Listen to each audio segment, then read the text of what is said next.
internacional. Hay salida de capitales de todos, menos de Brasil. O sea que él dijo, sí, se está yendo de todos los países emergentes, de todos menos de Brasil. Y lo dijo en Buenos Aires en la mitad de la crisis. Hay otro dato de la realidad que tenemos que tener en cuenta. El mundo actualmente pasan dos cosas esenciales que en las relaciones internacionales tenemos que tenerlas en cuenta. La primera, que el dinero, la inversión es global.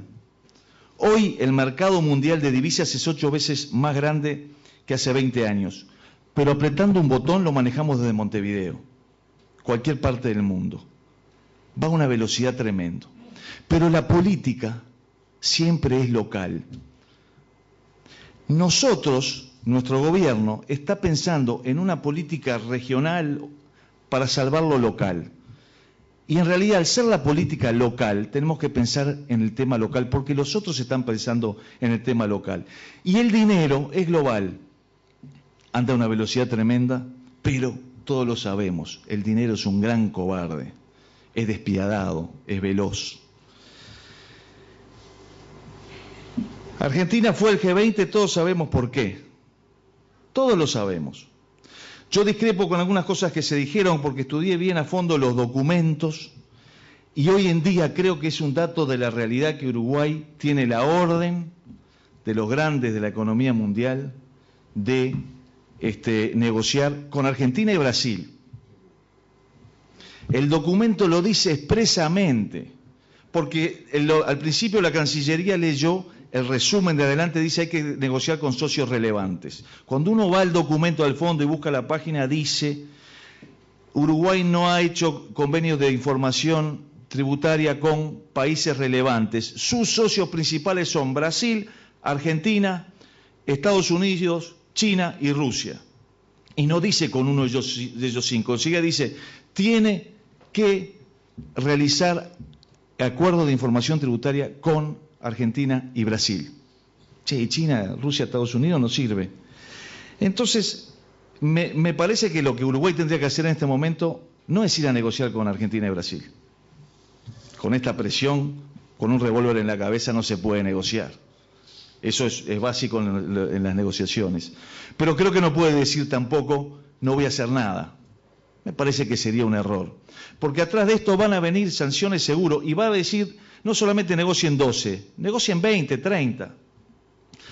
El año pasado se suscribió un tratado de información tributaria sin tratado de doble imposición con Francia. Lo aprobamos en el Parlamento, a mí me dijeron de todo ese día. De todo. Yo le dije, no puede ser que no se exija un tratado para evitar la doble imposición, porque se paga el impuesto acá y no se paga allá. Y si no, yo no doy la información de lo que está acá. Y me dijeron de todo. Unos meses antes se ha habido el Crédit Agricole del Uruguay, un banco francés. Y eso no puede ser una casualidad. Discúlpenme. Entonces, ¿qué es lo que creo yo que habría que hacer en esto del G20 y la OCDE? En primer lugar, ir y participar y meternos en cada uno de esos comités, que porque por ahí se está cocinando todo. Con negociadores en serio, no con negociadores no profesionales. No quiero cargar las tintas sobre la Cancillería, pero yo hablo con el canciller y hablo con el ministro de Economía y estoy hablando con Luis Suárez o con Richard Mercado, el 9 de Wander. Son dos cosas distintas, totalmente distintas. Hay un profesional con el cual discrepo muchas veces en el Ministerio de Economía, es un profesional, sabe dónde está parado, sabe lo que está pasando, entiende, y el otro cree que palmeando y esperando que alguno le meta un pase va a salir adelante. Y yo creo que lo que tiene que hacer Uruguay hoy no es negociar con Argentina y Brasil, sino que ir a cada país del G20 y decirle, mire, acá hay un tratado para evitar la doble imposición. Acá está, que lo hice yo. El que me firma este tratado para evitar la doble imposición, yo le voy a dar la información tributaria, esta que está acá. Pero además, hacer cosas como la que hizo Suiza con Alemania.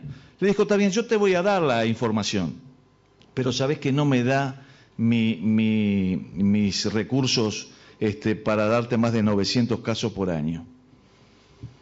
Ah, bueno. Y es cierto, ¿qué vamos a hacer? ¿Vamos a trabajar para todos ellos? Y en segundo lugar, mirá que cuando te doy la información, porque esto tiene un costo, y poner en qué casos corresponden y hacerlo para adelante. Coincido con Ignacio cuando dice, che, esto para atrás casi que no tiene valor, porque en realidad, che, le vamos a dar una información sobre alguien que tiene una casa en Punta del Este. Ah, se la vamos a dar que la tiene desde hoy, pero como si hace 20 años el dueño. ¿Le vamos a dar la información de lo que tiene la plata en el banco? Ah, ¿la tiene depositada desde hoy o hace no sé cuánto tiempo? Pero creo que hoy se impone un mensaje muy claro. Esto siempre para adelante, nunca para atrás. Porque por lo menos al que está ahí enfrente diciendo, che, Uruguay me dio una seguridad que ya no me la da más, se va a sentir respaldado. El país en el que creyó que no se daba la información, realmente lo protege. Va a cambiar la regla de juego, se cambian con tiempo. Se cambian protegiendo y cumpliendo y honrando la palabra. Y después de eso, yo creo que ahí va a quedar muy claro. Acá hay un tratado para evitar la doble imposición. ¿Qué quiere decir? Que el impuesto que se paga en el Uruguay no paga allá. Y usted no puede perseguirlo para atrás tampoco, eso viene en el tratado. Y entonces de esa forma, Uruguay, ¿qué es lo que hace?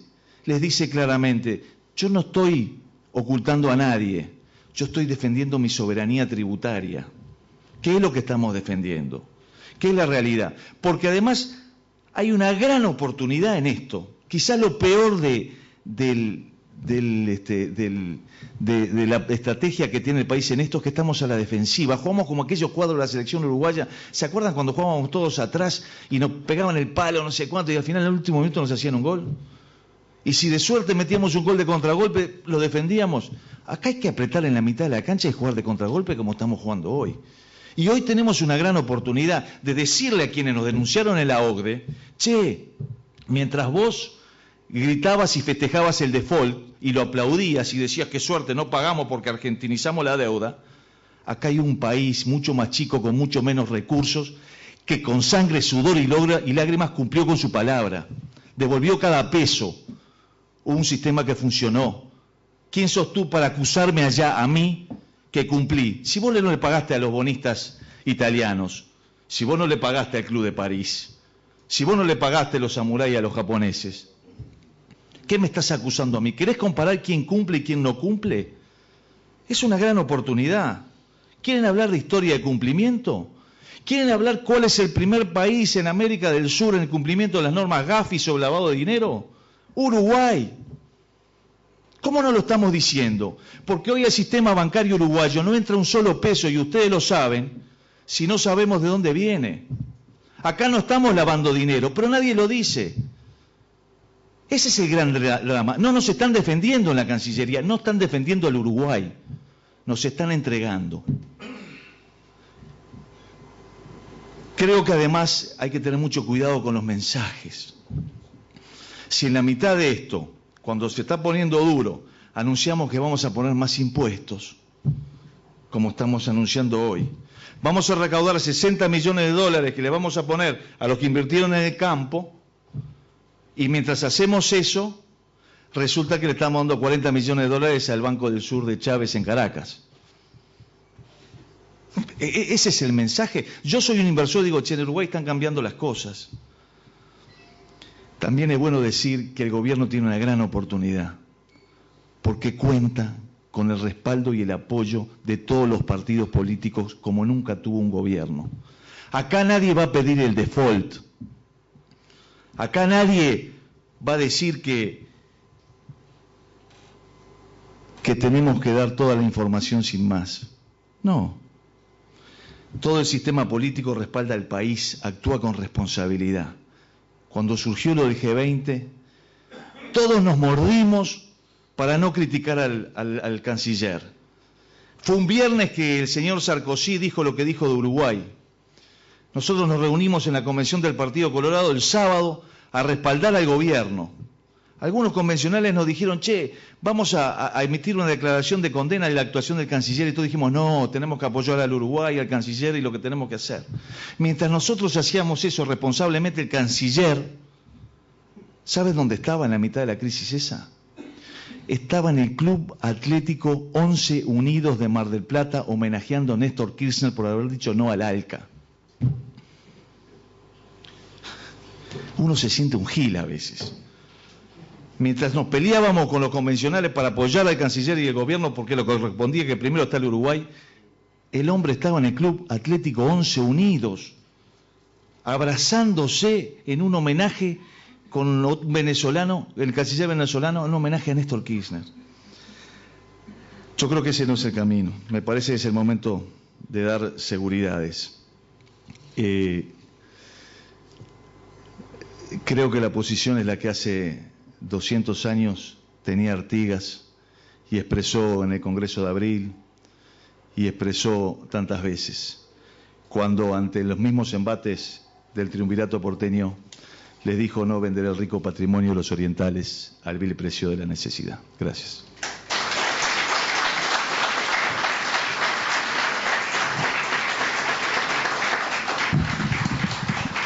Agradecemos la palabra del senador por el Partido Colorado, doctor Pedro Bordaberry, e invitamos a hacer uso de la oratoria al presidente de la agrupación parlamentaria del Partido Nacional, senador doctor Jorge Larrañaga.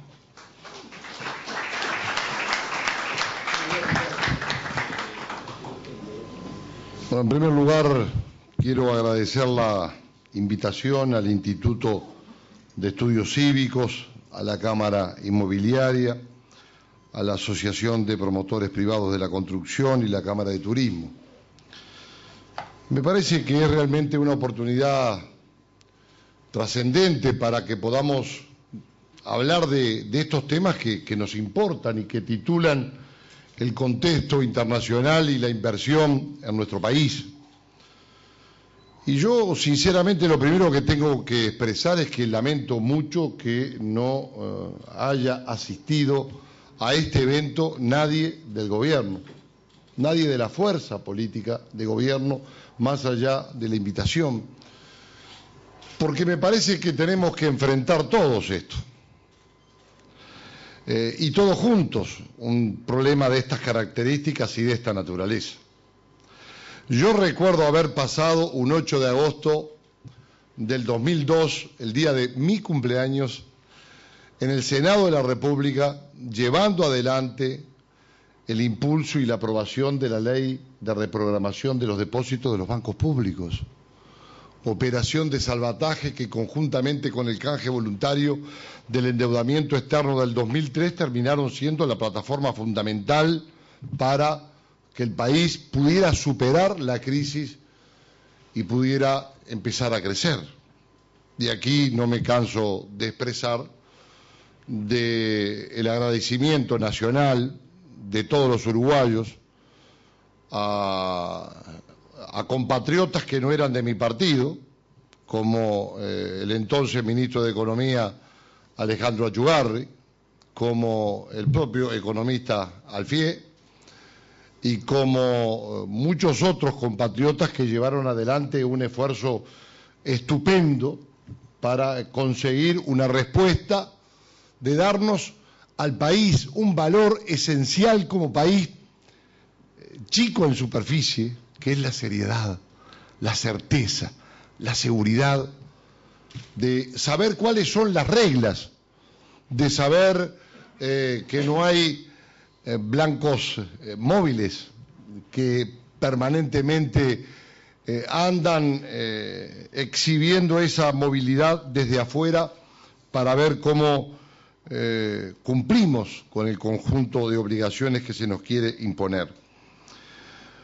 Obviamente el Uruguay no puede ser un país aislado, no podemos, ni estamos aislados, ni podríamos sobrevivir de manera aislada en el contexto internacional. Necesitamos una política de inserción. No somos una nación rica y poderosa, más allá de los valores que podemos exhibir, pero quizás el valor que podamos exhibir es la inteligencia colectiva y el esfuerzo conjunto de lo mejor de nuestra gente para poder enfrentar este tipo de coyunturas que a nuestro juicio son centrales en función de que los países desarrollados están en una situación de crisis y echan mano a chivos expiatorios que son nuestros países. porque intentan explicar internamente desde el punto de vista político lo que les pasa en función de premisas de los famosos paraísos fiscales que en dicha lista se nos pretende colocar. Recién estaba revisando el teléfono y ahí estaba mirando algunas noticias y resulta que el presidente Calderón de México acaba de expresar, va a salir mañana en toda la prensa, que el Uruguay es el socio estratégico de México en el Mercosur. Acaba de expresar que Uruguay es un país transparente, serio. Estaba en la reunión, obviamente, pero lo acaba de formular con todas las letras. Y estas son las fortalezas que el país tiene que exhibir. Este es el nacionalismo de país, no de partidos, aclaro. El nacionalismo de país, de abroquelarse frente a las dificultades para ver cómo afrontamos los desafíos del posicionamiento internacional, donde obviamente necesitamos la inversión. Sin inversión no hay crecimiento. Eso está en la tapa del libro, no estoy diciendo nada inteligente. Precisamos la inversión nacional, precisamos la inversión internacional, pero tenemos que brindarle un blindaje de certeza, no de silencios cómplices, pero sí de marco jurídico de certeza. Esto me parece absolutamente prioritario. Porque además, bueno, la economía de nuestro país, Lito, ¿cuánto representa? 0,07 creo que averigüé de la economía mundial. Entonces, obviamente, tenemos una fragilidad bastante importante en lo que significa la necesidad de inversiones que necesitamos, como también necesitamos estar en el circuito internacional. Yo no quiero entrar en un camino facilista de oposición a ultranza, en una línea que quizás pueda redituarme desde el punto de vista político, de decir, bueno, no ingreso en ningún camino de negociación, porque obviamente eso no es posible. Pero sí creo que no podemos tampoco entrar en el marco de aceptar que la OCDE, una organización que no forma parte del sistema multilateral de Naciones Unidas, mucho menos del G20, termine teniendo una suerte de legitimación para llevar adelante políticas que nos imponen desde afuera países desarrollados que actualmente, por incapacidad en la conducción de sus políticas económicas, cambiarias, por sus decisiones de política nacional, han ingresado en una situación de crisis enorme, enorme, a la cual vamos a quedar más temprano que tarde expuestos, lamentablemente, porque la economía uruguaya es un barco de papel en el medio del océano. Ahora, cabe preguntarnos, yo anotaba, la irresponsabilidad fiscal de los desarrollados, ¿ahora la tenemos que pagar los países pequeños y sin voz en los foros internacionales? ¿Tenemos que resignarnos a ese papel como integrantes del Uruguay?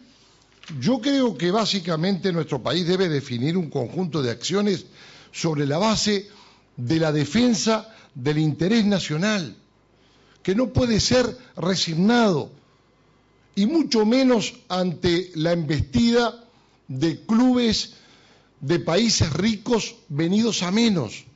Esto termina siendo inaceptable, porque además cabe pensar,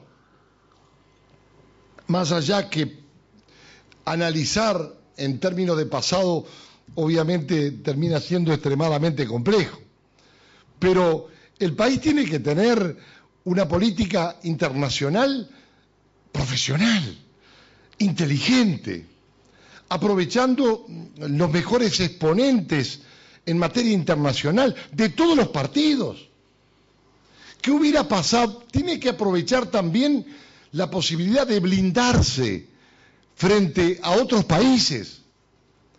¿Qué hubiera sucedido, y vaya si hubieron detractores de aquella postura, qué hubiera sucedido si el Uruguay hubiera alcanzado un tratado de protección de inversiones con los Estados Unidos? ¿En qué posición hubiéramos estado ahora si no hubiéramos perdido aquel tren que lamentablemente perdimos? ¡Qué oportunidad excepcional de tener un blindaje de países que más que los países socios relevantes que ahora con ellos nos exigen este tipo de tratados de información que obviamente nos quieren hacer de manera bilateral, pero que no podemos permitir bajo ningún punto de vista? El país tiene que salir con su mejor gente, con sus mejores negociadores, con gente de todos los partidos, con gente de la órbita privada, de la órbita pública.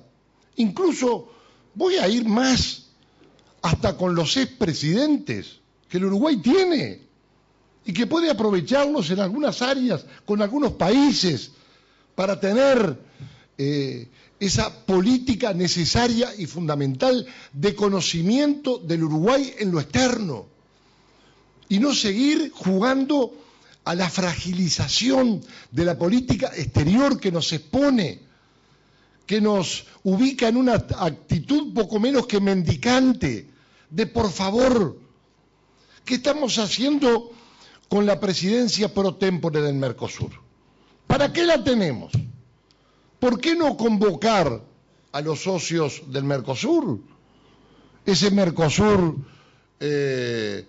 en franciscanas, que ya prácticamente tiene una suerte de devaluación, pero que sigue importando como grifa para nuestros socios relevantes de Brasil y de Argentina. ¿Por qué no convocarlos para transparentar esta situación y agarrar el toro por las guampas, enfrentando con claridad todo lo que significa esta situación? Porque la denuncia provino formalmente del Brasil y no oficialmente de la Argentina. En la página web de Presidencia de la República Argentina, el 14 de septiembre, se reunió la presidenta Cristina Fernández con el presidente Sarkozy, preparando el G20. ¿Y nosotros en dónde estábamos? ¿Qué estábamos haciendo? ¿Con quién estábamos hablando? ¿Qué premio estábamos recibiendo? ¿Qué estábamos llevando adelante sabiendo que se nos venía lo que se nos venía? Porque primero fue los 12 tratados y salimos corriendo a firmar los 12 tratados. Y después que andamos por la mitad, nos cambiaron la ubicación de las exigencias y nos determinaron precisamente estas otras.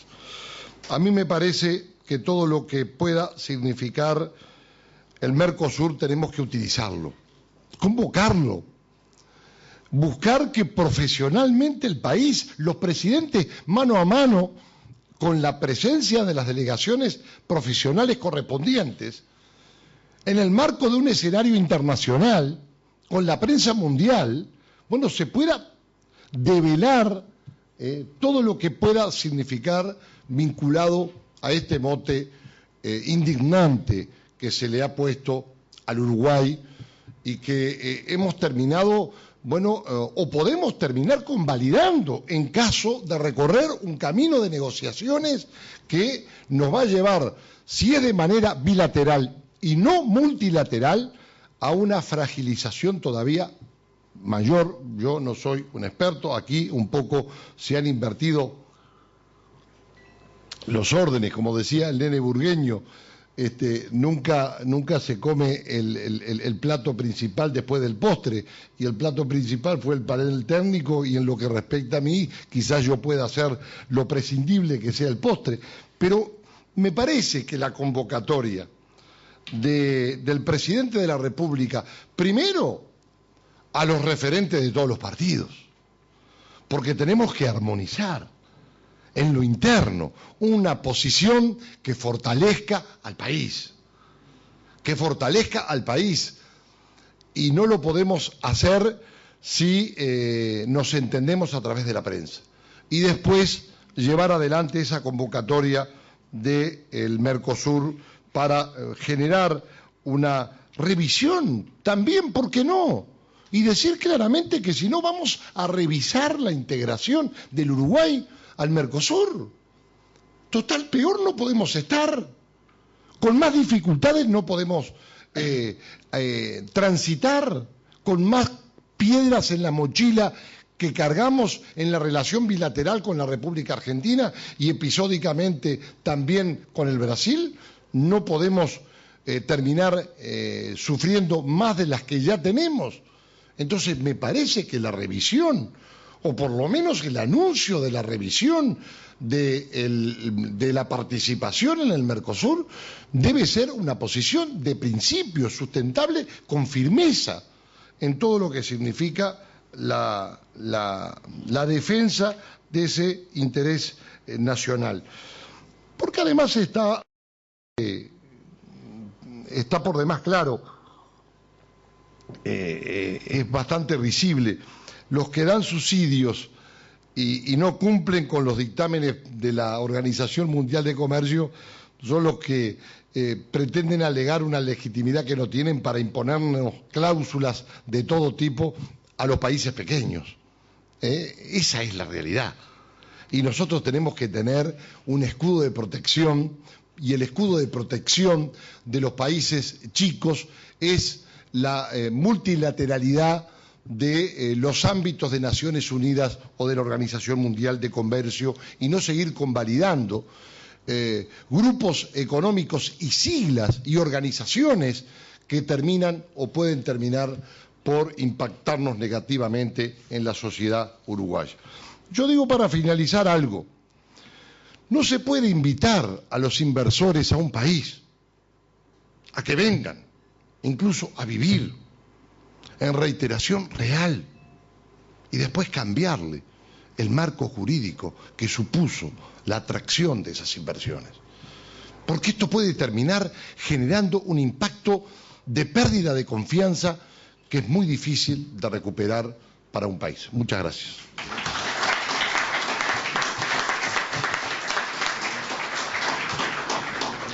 Agradecemos la palabra del presidente de la agrupación parlamentaria del Partido Nacional, el senador doctor Jorge Larrañaga.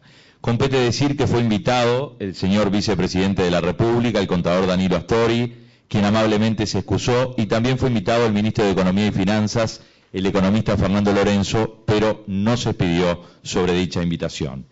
Para cerrar este seminario titulado El contexto internacional y la inversión en Uruguay, ¿qué hacer?, organizado por el Instituto de Estudios Cívicos, por la Asociación de Promotores Privados de la Construcción del Uruguay, APCU, y por la Cámara Inmobiliaria Uruguaya y la Cámara de Turismo, invitamos a hacer uso de la palabra al presidente del partido Unión Cívica, el arquitecto Aldo Lamorte. Buenas noches, muchísimas gracias. No teman, voy a ser bien escueto como arquitecto. La deformación hace hacer esquemas y cosas bien concretas. Quiero agradecer a la Asociación de Promotores Privados de la Construcción y en nombre de su presidente a todos los socios y a todos los empresarios que participan de la asociación, a la Cámara de Turismo Uruguaya y a la Cámara de Inmobiliaria que han participado, coorganizado también, a los integrantes de mesa, a los senadores Bordaberry y Larrañaga y al diputado Posadas y a los ex ministros de Economía y al senador ex ministro también Abreu. Así que muchísimas gracias, fue muy importante todo lo que estuvimos escuchando. El ánimo y fundamentalmente del Instituto de Estudios Cívicos fue justamente reflexionar en conjunto, y agradezco a los compañeros con los cuales hemos estado intercambiando ideas, Secondo y Cosi, y también a los demás que colaboraron en este desarrollo. Yo quiero comentarles un diagnóstico, porque es importante, creemos, justamente saber cuál tendría que ser este diagnóstico frente a este contexto internacional. 3 consideraciones y una conclusión. Si no hacemos un diagnóstico correcto, lo que hagamos en función de las acciones que después desarrollemos puede no ser positivo para todos los uruguayos. El contexto internacional, que ampliamente lo desarrollaron los técnicos y que se ha hablado políticamente, bueno, teníamos esta situación que nos dijeron que teníamos que cumplir objetivos, Ahora se escuchó la voz de Sarkozy y a su vez nombrándonos de manera humillante y ponernos al lado de países que no cuentan. Y otra cantidad de hechos parecidos a esto, pero los que hay que tratar de desentrañar es qué hay detrás de estos hechos. ¿Cuál es la tendencia a largo plazo? ¿Cuál es la situación real que está sucediendo para poder tomar acciones realmente serias? Porque si no caemos en el error de atacar los síntomas en vez de atacar las causas. Por lo tanto, ahora más que nunca debemos ser prudentes y al negarnos a actuar bajo presión, esta presión que se quiere en este momento ejercer sobre Uruguay para salir a las apuradas y como se manifestaba a nivel técnico, que esta situación hay que evitarla y evitar esos riesgos que supone actuar bajo esa presión. La estrategia a la que estamos siendo sometidos es un proceso, como se le llama internacionalmente, de modificaciones sucesivas de las metas, ¿no? Se habla, en inglés se le dice farmer's approach, se va generando como distintas barreras para que las vaquitas, ellas solitas, se vayan acomodando en ese espacio que los demás quieren, hasta que después la tienen acorralada y la tienen exactamente en el lugar que se quería tener por parte, bueno, de quien está organizando este farmer's approach. Diagnóstico fundamental. Consideración 1. Ya que estábamos en el término futbolístico, que el senador Bordaberry estaba llevándolo a ese campo también, no irse al Almagro o al amague, digamos, no irnos al amague rápidamente, no irnos enseguida, hay una situación y salimos corriendo para un lado o para el otro y de repente nos podemos comer el amague, ¿no? Sería bueno que en este caso el presidente, los ministros, nosotros como oposición también, por más que haya una situación en este caso de seriedad institucional y de apoyo institucional, sería bueno que no se saliera apresuradamente a apagar incendios de a uno. Sería bueno que, como hemos visto, esas gestiones urgentes del presidente a pedir favores puntuales, improvisando, sosteniendo que aceptamos tratados de intercambio porque nos tiran hoy o mañana una migaja, no se sabe muy bien cuál es, o porque tenemos como una contrapartida que quizás sí cumplan alguna cosa de la que ya tenemos firmada, pero que no están cumpliendo y que nunca cumplieron en algunos casos. Una posición que debe acompañar, una oposición en este caso, que debe acompañar por responsabilidad institucional ante hechos muchas veces consumados, que ya están dados, que ya están hechos y que hay que salir a una situación que ya está sobre la mesa, que no hubo tiempo de evaluar y de tomar una decisión adecuada.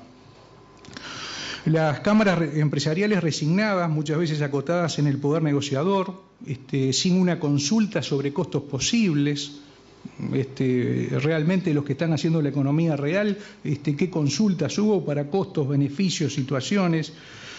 Ya nos ha sucedido concretamente con la flexibilización del secreto bancario también. El presidente Mujica sostuvo la tesis que había que hacerlo y pedir contrapartidas, que había que flexibilizar y eso iba a traer contrapartidas. Y bueno, se hizo, la contrapartida que obtuvimos es esta, ¿no? Una ofensiva mayor y cada vez hacia adelante en forma más incisiva. No sirvió de nada. En estos días, desde el Gobierno se sostiene que se debe aceptar la realización de tratados y de esa forma obtener cuotas comerciales para nuestros productos. De nuevo, un criterio en ese sentido. De nuevo, caeremos en el mismo error. En este caso, esta consideración, no irse a la MAE. Consideración 2, no tirar la pelota al outboard, no tirar la pelota afuera, ¿no? O sea que cuando estamos analizando una cuestión no busquemos excusas y hablemos de otros problemas que no tienen nada que ver con el tema, llamar a las cosas por su nombre. En este caso, los capitales de inversión que han llegado al Uruguay han considerado que Uruguay es serio, que existe una oportunidad comercial y el ánimo es justamente poner a resguardo parte de su capital y emprender temas comerciales y económicos. Que como el caso, por ejemplo, de un gobierno argentino, en el caso de ciudadanos argentinos, ha llegado a límites de confiscación, como el famoso corralito, todos los fondos de las AFJP, o como hoy, con la excusa de un control tributario, eliminar la libertad de cambio en moneda extranjera, y podríamos seguir. Bueno, hay una realidad, hay argentinos que vienen a invertir en Uruguay porque consideran que es una plaza segura, confiable y con reglas estables, hasta ahora estables, que no estén dependiendo de gobiernos de momento. Por eso, por ejemplo, el inversor argentino considera atinado resguardar hasta ahora lícitamente parte de su capital y pagar lo que corresponda en territorio uruguayo, pagar sus impuestos aquí. La confianza se la debe ganar cada Estado con su accionar y no a través de leyes y tratados que persigan a sus ciudadanos por el mundo a pesar de su falta de credibilidad. Preservar lícitamente ahorros, ponerlos a resguardo de políticas no creíbles y cambiantes es razonable y lógico. Uruguay había conseguido a lo largo de los años demostrar una continuidad y una lógica histórica que daba tranquilidad y permitía pensar desde la óptica de un inversor en un lugar adecuado de resguardo y generación de negocios. La razón de inversión de argentinos en Uruguay no es de naturaleza tributaria. Ahora estamos hablando que, bueno, pues de repente puede ser que sea para escapar de algún tributo y que se pueda generar. No buscan pagar menos. Para eso tienen otros destinos y de repente más interesantes del Uruguay. A nadie, de repente, en su sano juicio se le ocurriría por eso venir a Uruguay, por tema impuestos, que está lejos de ser un paraíso fiscal. Así que lo que busca un argentino, por ejemplo, ya que estamos hablando de este tema, invirtiendo en Uruguay es estabilidad, quedar fuera de una administración, de repente de un gobierno que él lo ve como enigmático, no creíble y que lo pone en situaciones siempre de riesgo. Por lo tanto, no es solución de nada firmar un tratado de doble tributación porque lo que se busca no es pagar menos impuestos, es salirse de la posibilidad de las arbitrariedades en Argentina, por ejemplo.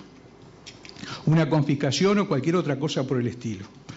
Justamente lo peor de lo peor es intercambiar esa información a una persona que quiere, en este caso no le soluciona nada, sino que un tratado, aquí firmando un tratado, no soluciona para nada que impida, en este caso, la doble tributación. Aceptemos de motus propio no tirar por la borda todo lo construido hasta ahora. Consideración 3.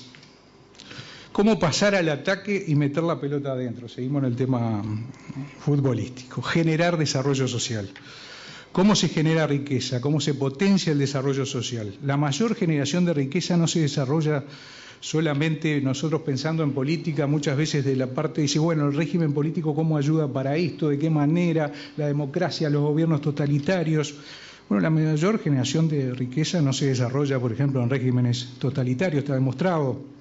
En regímenes totalitarios parecería que está esa tentación que se funcionaría con mayor eficiencia, pues están desterradas discusiones, conflictos, pero esto a la larga no funciona, porque las limitaciones de la libertad justamente vuelven el propio sistema estéril, y ya lo hemos visto a nivel internacional. Tampoco la democracia por sí sola ha sido capaz de ese crecimiento. Muchas veces hay países que son democráticos, pero les falta justamente su desarrollo social, su desarrollo de generación de riqueza.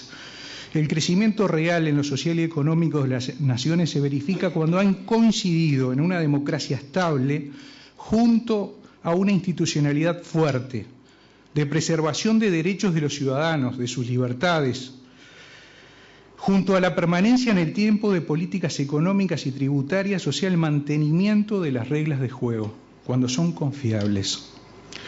La captación de inversión en Uruguay es una estrategia necesaria. Desarmarla con malas decisiones o apresuradas no es conveniente ni social, ni políticamente, ni económicamente. Para hacer goles y ganar el partido del desarrollo hay que tener políticas de largo plazo. Conclusión. No hacerse goles en contra. Esto tendríamos que saberlo y a nivel empresarial es fundamental.